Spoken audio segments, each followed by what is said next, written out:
नमस्कार. साम्राज्य क्रिएशन अमृतकणमध्ये आपणा सर्वांचं स्वागत आहे. आज 1 जानेवारी 2026 नवीन वर्ष सुरू होतं आहे. नवीन वर्षाच्या सर्वप्रथम सर्वांना खूप खूप शुभेच्छा. सर्वांकडं आरोग्य, संपत्ती, वैभव आणि सामर्थ्य, सत्ता आणि हे सगळं आपल्याला प्रामाणिकपणे मिळो. आणि हे सगळं मिळवताना ज्या अडचणी येतील त्या अडचणी सोडवायला आम्ही आहोतच. आमचं श्री स्वामी समर्थ सशुल्क जपसाधना टीमतर्फे तुम्हा सर्वांना या वर्षाच्या नववर्षाच्या शुभेच्छा. आणि आपण आता 3 जानेवारीला आपला खाटूश्याम, हरलेल्यांचा सहारा खाटूश्याम, आपण मी स्क्रोल करताना बरेच वेळा त्यांचं नाव यायचं आणि मग असं वाटलं की आपण हे कोण आहेत, काय आहेत आणि यांच्यासाठी आपण उपासना सर्वांसाठी करू शकतो. आणि म्हणून मग मी ती माहिती तुमच्यापर्यंत पोचवते की कोण आहे बुवा खाटूश्याम. आपल्याला व्यंकटेश माहिती आहेत, आपल्याला श्रीकृष्ण माहिती आहेत, राम माहिती आहेत, सगळे देव आपल्याला माहिती आहेत, पण यांच्याबद्दल काही फार ऐकण्यात आलं नव्हतं.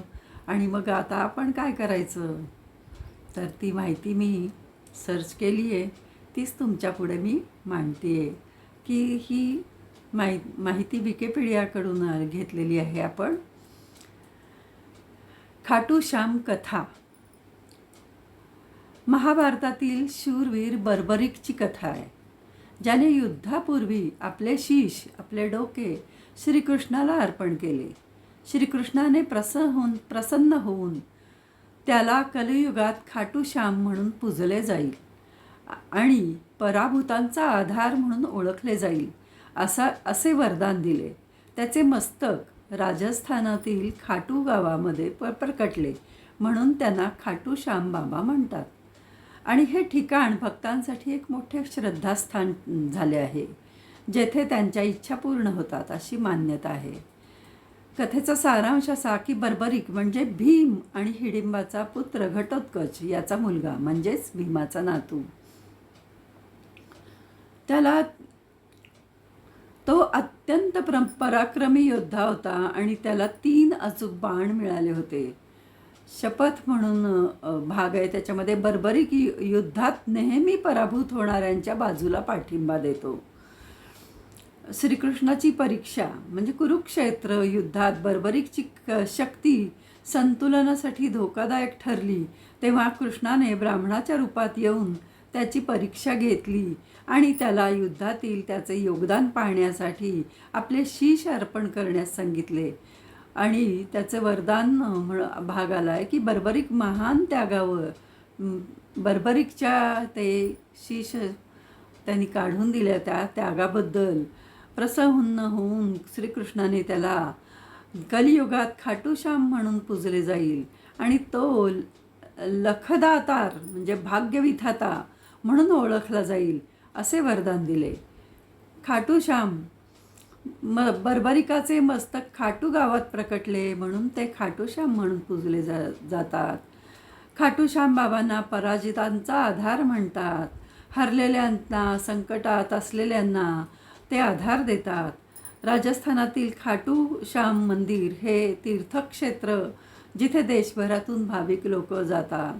येणाऱ्या प्रत्येक भक्तांच्या मनोकामना पूर्ण होतात अशी श्रद्धा आहे आणि त्यामुळंच आपण ही खाटूश्याम बाबांची उपासना करत आहोत. 3 तारखेपासून उपासना सुरू आहे आणि अतिशय अल्प अशी आपली दक्षिणा शुल्क आपलं असं आहे की ते 441 म्हणजे 21 गुणिले 21 दिवस उपासना, रोज 21 वेळा त्यात मंत्र असो, स्तोत्र असो, ते 21 वेळा म्हटले जाईल.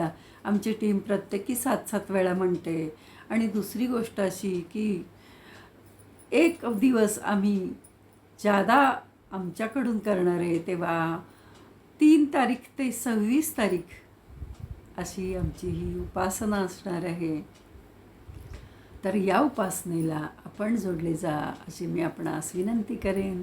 खाटूश्याम बाबांची कथा आपणास कशी वाटली ते तुम्ही ऐका आणि निश्चितच माझ्या या नवीन वर्षाच्या नवीन उपक्रमास जोडले जा.